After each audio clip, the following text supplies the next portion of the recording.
Hello, people of the internet. This is Lee, and today I am reviewing Secret 6 issue number 1. This came out last Wednesday. I am behind and trying to catch up. So, got that out of the way. We're moving forward. This is a new book from DC Publishing. It is written by Gail Simone with art by Lashley. Don't remember his first name. Give me just a second. And Ken Lashley, and he also did the inks, and he did a great job on both the art and the colors for this book. That's actually the standout with this one. It seems to be kind of a theme I'm having this week. The art, except in one that the art was fine. But I guess for the last couple, maybe it's not a theme. Moving forward. So, new book from Gail Simone, Secret 6. This is actually a title she's written on before, and she's written on it to acclaim. People loved it. People found it terrific. They loved the character development and all of that goes on with that.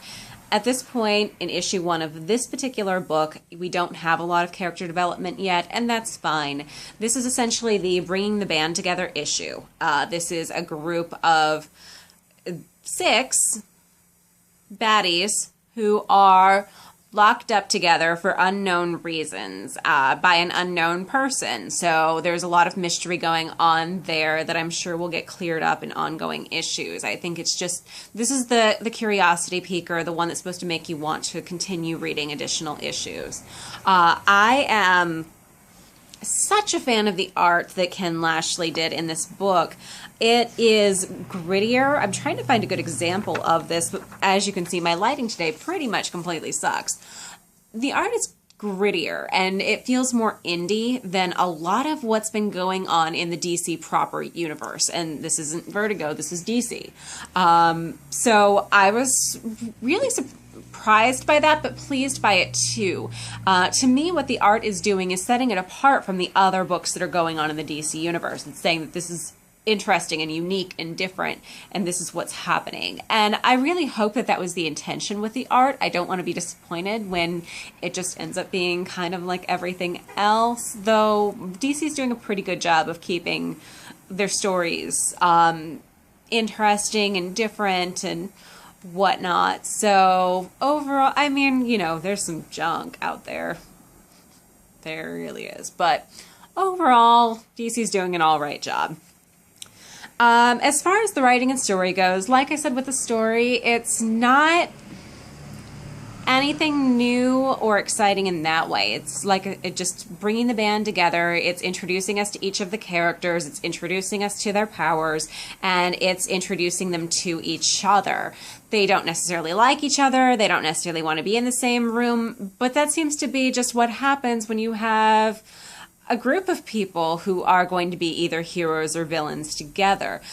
These seem more like villains, but we don't see them doing, well, we see some villainy things going on before the main protagonist gets locked up that imply baddie going on. But sometimes baddies turn goodies. That is life. So you just got to keep an open mind. But yeah, I mean, this might be setting up to be like a Suicide Squad-esque sort of a title where you've got some baddies who are hanging out. This can be a drinking game, me saying the baddies. It's all that's coming out of my mouth. I'm going to make a conscious effort to stop so that I'm not a drinking game on YouTube. Look at me. I'm clever.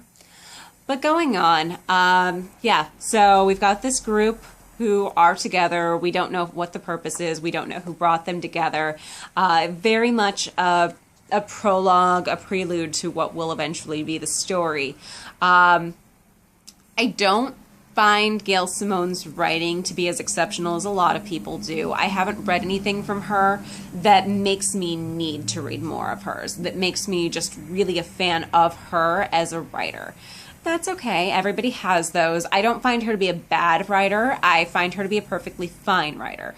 But a perfectly fine writer doesn't keep me reading the book. I'm sure I'll pick up issue 2 just to see where it goes, to see if that's the one that draws me in, if it brings me more into the mystery and makes me care more. Definitely Lashley's art is just a terrific reason to pick up this book. The fact that it feels fresh and different and new based on the artwork alone is terrific. And yeah, so in this case, if you're a fan of Gail Simone, if you're a fan of her previous work on Secret Six, or just the idea of Secret Six, this is a great book to go ahead and pick up. If you are a fan of Ken Lashley's artwork, or you want to be, and I think you should be, go ahead and pick it up based on that. Overall, pretty decent showing for the number 1. A lot that didn't happen, but that's okay. I don't need to be so bogged down with plot that I don't get to know what's going on. And maybe this will help us just introduce the characters, build those characters for us so that we can empathize with them later, pick our favorites, and all the things that people just really love about reading a good story. So I'm hopeful, but not sure since Gail Simone hasn't generally blown me away. So we'll see. It's worth picking up issue 1. We'll see if how issue 2 continues. But that's pretty much it. Batty. That's my review of issue number 1 of Secret Six. Let me know in the comments if there's anything else you would like me to review. You can also like and subscribe to my channel. I appreciate that very much. It validates me in my heart, and I need that. So thank you everyone who's done this already. Thank you to those who's gonna go hit the button because I seem completely ridiculous and needy right now. I appreciate you all. But in the meantime, you guys have a great night. Thanks. Bye.